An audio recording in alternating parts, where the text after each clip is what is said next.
So we have started topic that is insectoid reaction where the gamma will decompose into alpha plus efficiency.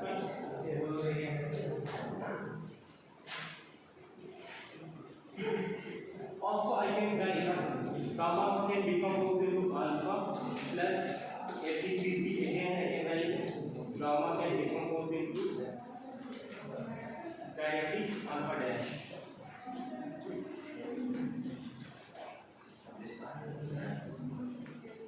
This is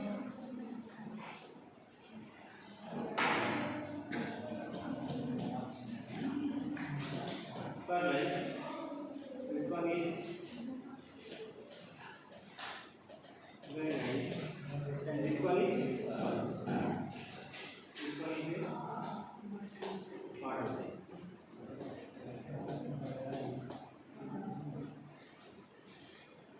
So why the topic is insectoid reaction? You can understand. That means what is the common thing you can see in these three reactions? What is common one? Right. This is the common alpha dash. Okay. Because you remember gamma can be alpha or alpha dash. If it is DCT multiplied, it is alpha. If it is DCT, it is alpha dash. That's all. So alpha is the common thing. And second, but if you compare perlite and benite, both are same, products are same. But what is the difference? Difference is obviously one is the grain size, very good, as you told. These are finer. Because benite transmission after certain lower temperature. So obviously the grains will be finer, smaller. But in case of perlite, the grains will be coarser. That is one of the differences. Very good. And second, important is this part is completely lamellar. Structure difference. Perlite is always lamellar. One lamella will be ferrite, another lamella will be cementite. Ferrite, cementite. That is the lamellar. But this benite structure is not lamellar. It is plate shaped basically. And if you go to the textbook, they have written those are acicular. Acicular means needle shape. But exactly it is not true. Those are plates. In 3 dimensions, those are plates. Those are not needles. In textbook they have written acicular ferrite sometimes. So the difference is this alpha is lamellar, but this alpha is plate shape. If you want, you can write. Forget about that. Otherwise, you will forget after some time. This alpha in perlite is lamellar. This alpha in benite is plate shape, basically. And this one is also plate or latch, if you remember. Martin said basically either plate shape or latch shape.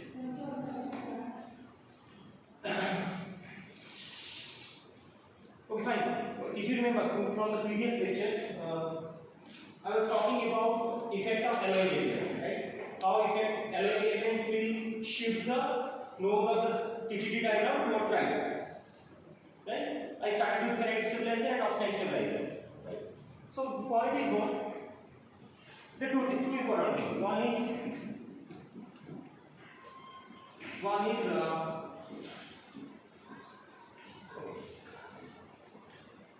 elemental form, but they don't remain elemental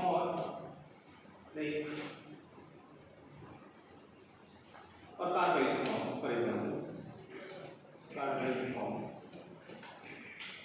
elemental or carbide form of alloying element.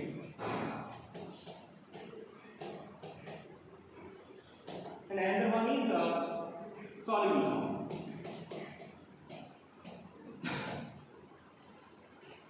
In solid solution.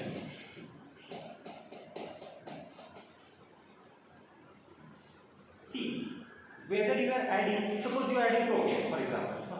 Chromium have very high affinity to carbon. It can form chromium carbides.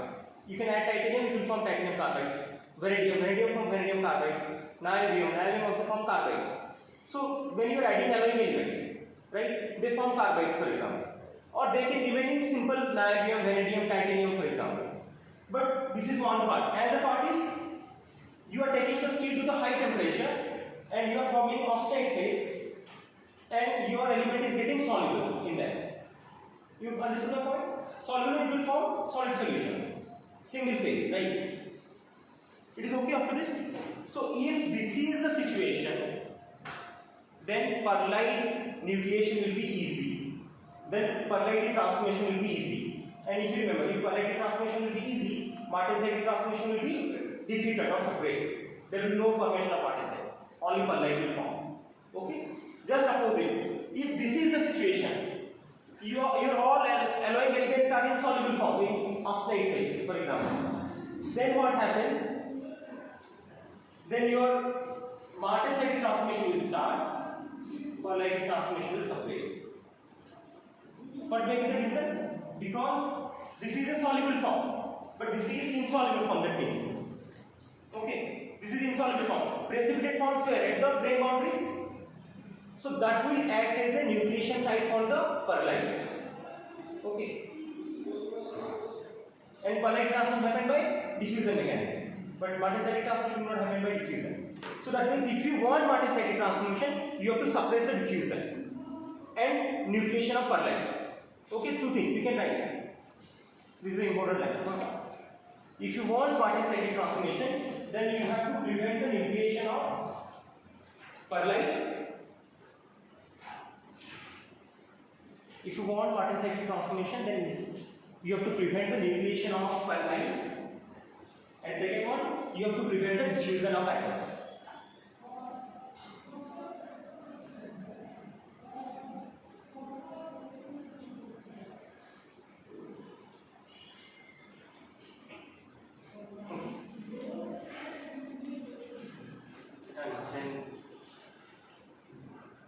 Okay, if you remember, suppose you are at a very high temperature, right?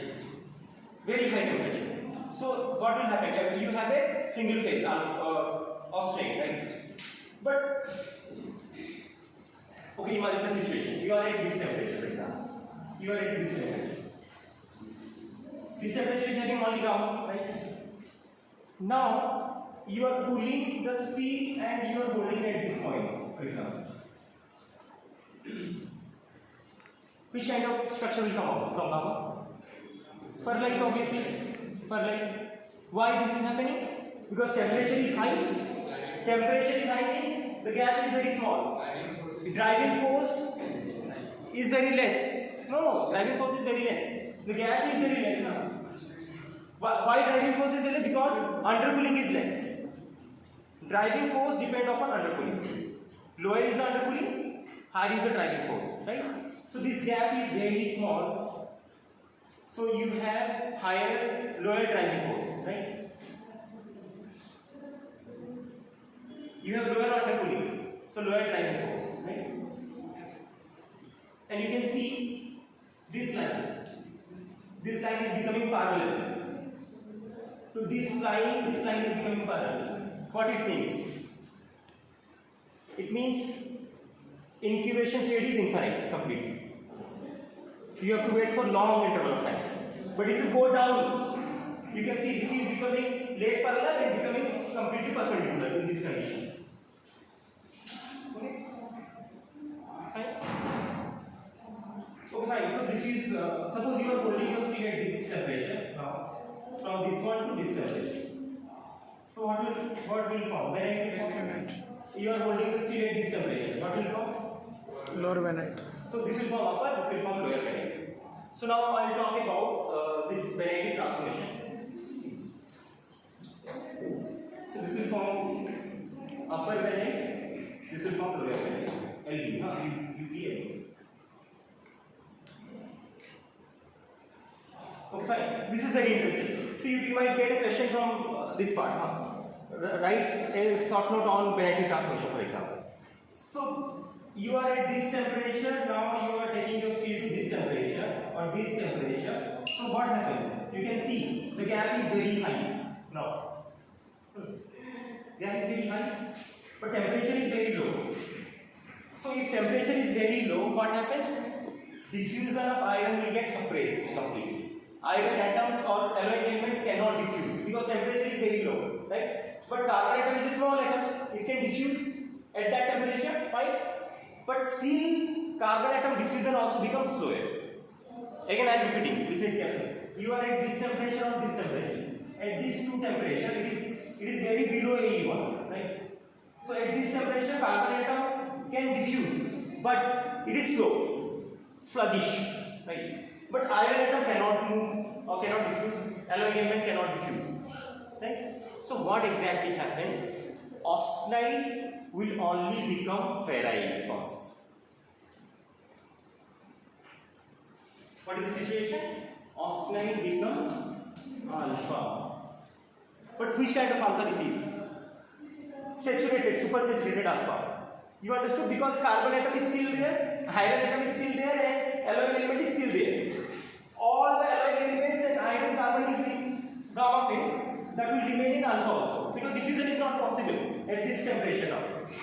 Carbon can diffuse, but it is slow, right? It needs some time. Okay. So this is the situation where the transformation happens. Right? All the alloy element will be here also, iron atom is here, carbon atom is here. But you know that what is the solubility limit of alpha, ferrite? What is the amount of carbon it can hold? 0.025. But suppose you are dealing with a 0.8% carbon steel. So all 0.8% carbon is still in alpha. So can it hold? It cannot hold. It will reject the carbon now. Right? Iron atom cannot move. Alloy element cannot be rejected. But carbon atom can move, but it is sluggish, very slow. So now this alpha will try to reject the carbon because it cannot hold so much of carbon. Carbon holding is only 0.025, but you have 0.8% carbon, very high carbon. So it will reject.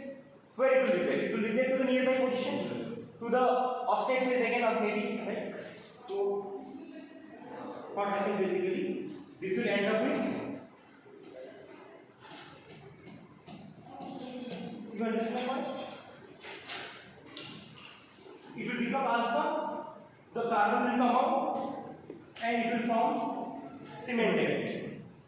But you have already alpha, that alpha will remain. But carbon, amount of carbon will reduce.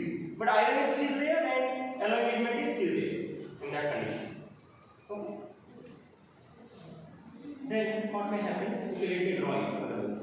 First, gamma will give you this kind of thing. What is this? This is a plate. And what is this plate? Plate of ferrite. Okay. So that means you have lot of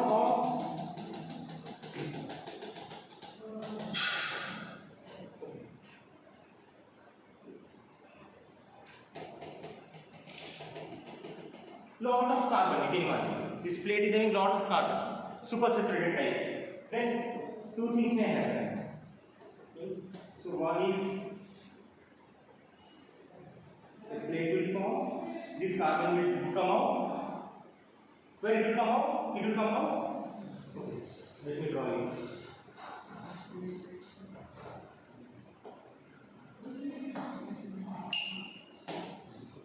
Okay.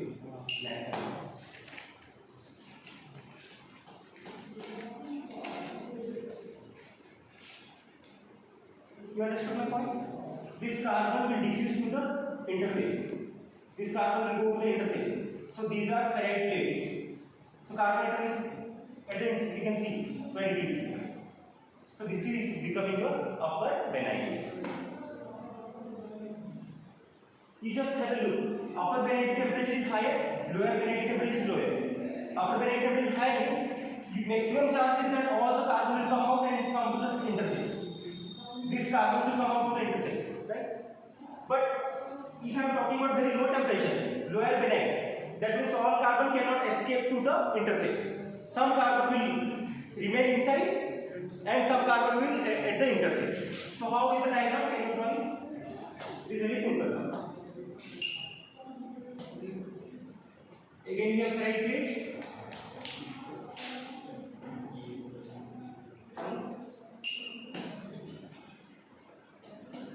Less amount of cementite and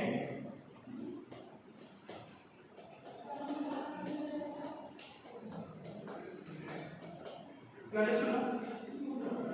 Why this is happening? You understood? Because upper baryite formation temperature is high, so all the carbon can come to the interface completely. So that's why it is present. That's why it is precipitating over here, sandwich kind of thing. But since lower baryite temperature is very low, carbon cannot completely diffuse out because of very low temperature. So it will precipitate in between the ferrite plate and maximum precipitation happens inside it. Alright.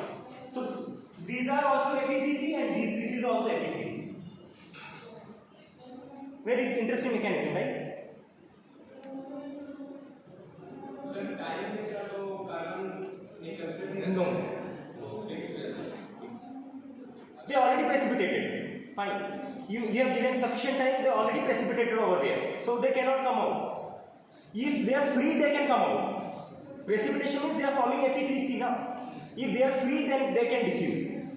But still they are present over there for long interval. So they will react with Fe. Carbon will react with Fe to form Fe3C, and they get precipitated over there. This precipitation is of Fe3C. And you understand now? His question is if you allow this one to hold at this temperature for sufficient time, and can all this carbon come out to the interface? No. Temperature is so low, carbon diffusion become more sluggish, very slow. So it try to react with iron, it will form Fe3C, and it get precipitated inside the plate. So that's why people ask, draw the upper barytic structure, lower barytic. This is the diagram of upper barytic, lower barytic. And so which one will be finer? This one will be finer, obviously. This one will be coarser. That is the difference. This is fine. If somebody asks the dimension, this dimension is 0.2 micrometer, and this dimension is 10. 0.2 micrometer. The ferrite plates are thickness is 0.2 micrometer, and this is 0.2 micrometer, and this is 10 micrometer. This is see. Gamma contains what? All the carbon, all the element. Yes, iron. Okay. All this is in gamma. Right? Suppose you have 0.8% carbon. So this will convert into alpha. This will convert only alpha first. This is coming out first. This is converted alpha, but this carbon is also present here. But alpha is ferrite, and ferrite maximum solubility of carbon is 0.05. But you can see excess carbon is there. So it has to diffuse out. Ferrite will diffuse the carbon out, right? If temperature is available. But that means at this temperature carbon diffusion is possible, but slow. But at this temperature, iron diffusion is not possible, alloy element diffusion is not possible. So what happens? Carbon will come out. Where it will come out? It will come out into the interface. This interface. You must say this is ferrite. What is this area? This is gamma. This is also gamma. Surrounding area is gamma. So it will come out to the interface between gamma and suppose a new plate is forming. So obviously it is in between these two new plates of ferrite. Right? So this is ferrite plate. This is cement plate. This is Fe3C. And this is ferrite plate. The ferrite plate dimension is 0.2 micrometer thickness, and the length is 10 micrometer. You know what is the wavelength of visible light? How much? 400 nanometer to 700 nanometers here. So if you convert to micrometer, how much it will be? You can check this one. I want to say this because the dimension of this plate is so small, it cannot be revealed through optical microscope, right? Because optical microscope use ordinary light. Ordinary light has a particular wavelength, right? Higher wavelength, right? But if you are using an electron has very low wavelength, very low.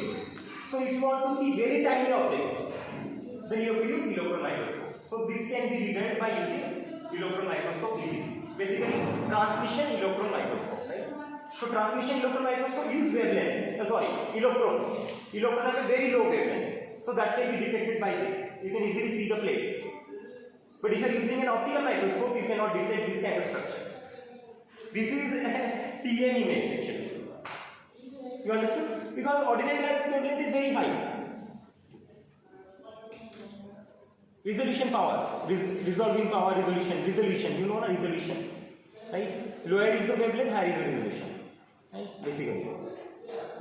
Anyway, so this is all about magnetic transformation. Okay, fine. Can you please take 2 minutes and we can write the difference at least. Difference between Martin-Sagi transformation and Faraday transformation. Write in column board. Write 2 to 3 points at least. Difference between Martin-Sagi transformation and Faraday transformation. Sorry, Perlaitic transformation. Difference between Martin-Sagi transformation and Perlaitic transformation. You use your mind and write it.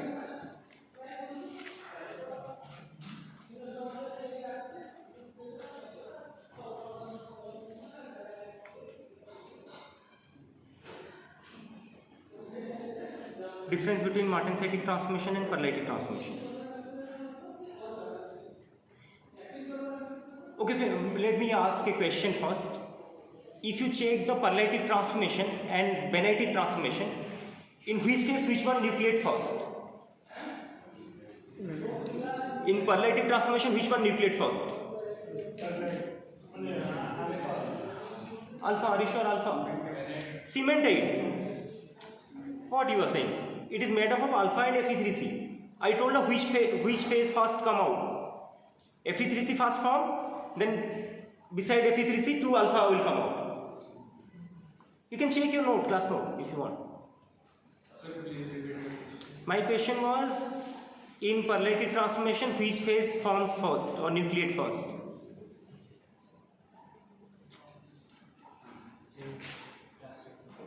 Obviously, you remember the diagram I told you. You take 2 gamma. What happens? Carbon will get rejected to one particular location. When carbon amount will be nearly 25%, a cementite will form first.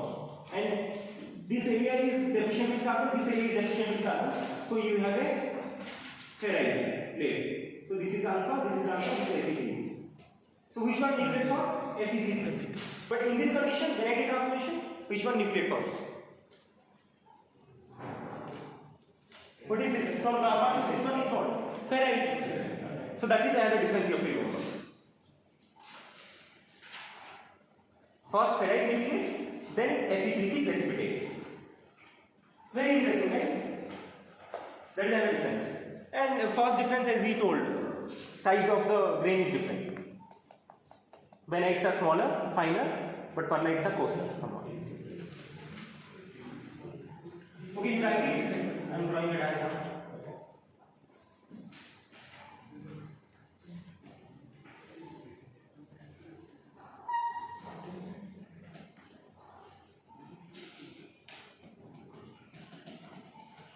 So difference Martin-Sagi or Perlaitic? Martin-Sagi transformation and Perlaitic transformation.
So now this is a question from my side.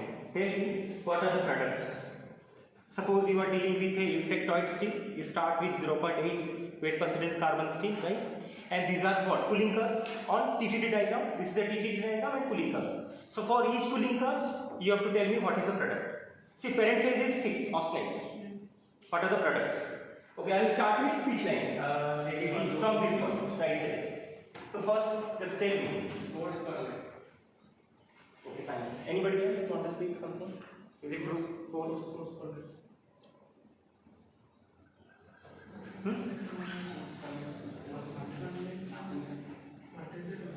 Participate plus per line, okay. No need to write it. You can take a photograph if you want, but take it. This will be course per line. Very good. Or fine. Sure. This is fine per line. It will form a fine per line. Because if you remember, or course, again, there you go. It is course per line. Because if you go down, your grain size always become finer, finer, finer. If you go up, grain size become coarser. Right? So you can see this line is coming and touching this line first. So this is transformation start point. Transformation will start, and this will go and touching this line again. So transformation will end. So all austenite will become per line. But since this is a higher position, so this will be your coarse per line. Very good. You can write this is your coarse per line.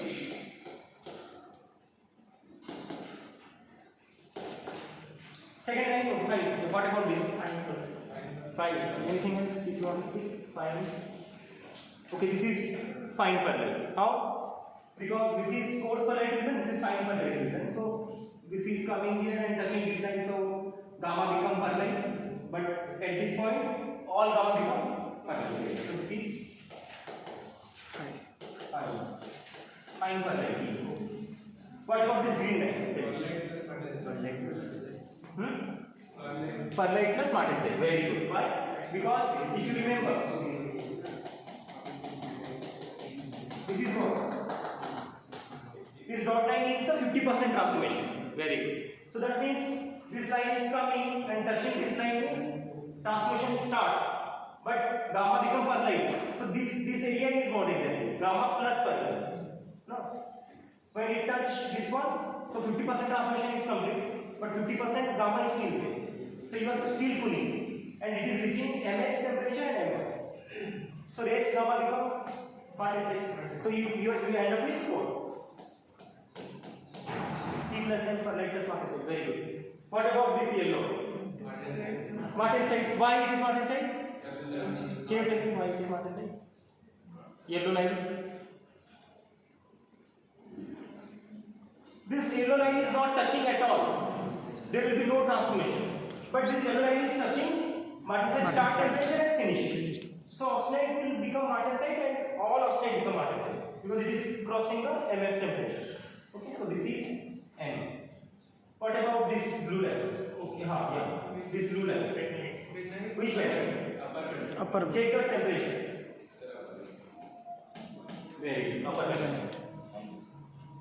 Then what about this line? This one. Lower vanillate. Lower vanillate. Very good. Then this one. This Also martensite.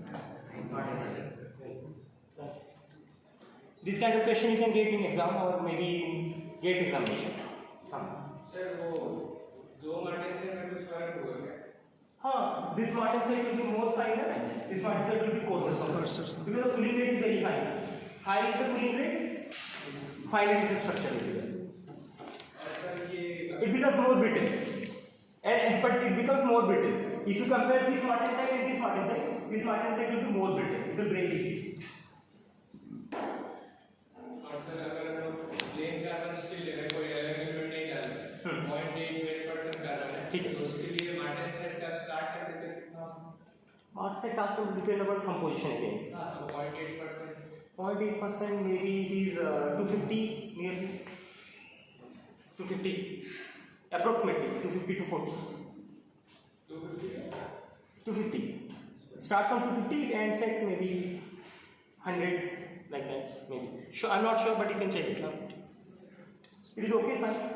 So this is about PGD diagram and how microstructure is evolving or how transformation is happening. You can leave it. Fine.